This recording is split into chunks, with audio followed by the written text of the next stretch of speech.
क्या आप जानते हो सूरत अल-अस्र अल्लाह पाक ने क्यों नाजिल की?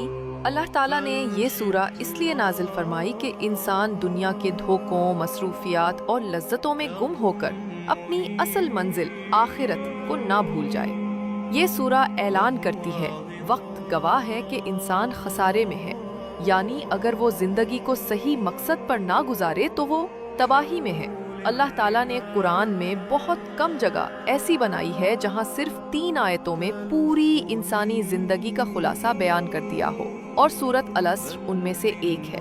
अल्लाह ताला फरमाता है, तो 4 काम कर ले, मैं तुझे दुनिया की भी गारंटी देता हूँ और आखिरत की भी।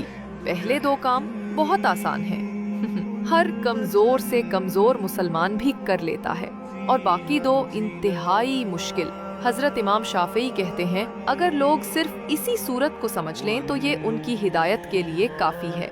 आयत नंबर वल-अस्र, कसम है जमाने की। अल्लाह वक्त की कसम खाकर बता रहे हैं कि जिंदगी का सबसे बड़ा सरमाया वक्त है, जो गुजर जाए कभी वापस नहीं आता।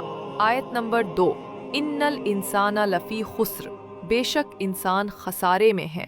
इंसान चाहे अमीर हो, गरीब हो, खूबसूरत हो, ताकतवर हो, अगर उसने जिंदगी सही गुजारने का तरीका ना सीखा तो वो नुकसान में है। आयत नंबर 3, अल्लाह फरमाते हैं कि सिर्फ 4 काम ऐसे हैं जो इंसान को खसारे से निकाल देते हैं। इल्लल्लज़ीना आमनू व अमिलुस्सालिहात व तवासौ बिलहक़ व तवासौ बिस्सब्र। अल्लाह ने पूरी इंसानियत पर एक फैसला सुना दिया। इंसान खसारे में है, लेकिन फौरन बाद इन 4 लोगों का जिक्र किया जिनके बारे में अल्लाह कहता है, ये बच गए, ये कामयाब हो गए। और वो 4 कौन हैं? पहला, इल्लल्लज़ीना आमनू, वो लोग जिनका दिल अल्लाह की तरफ लौट आए, जो गिर भी जाएं फिर उठकर अपने रब की तरफ भागे।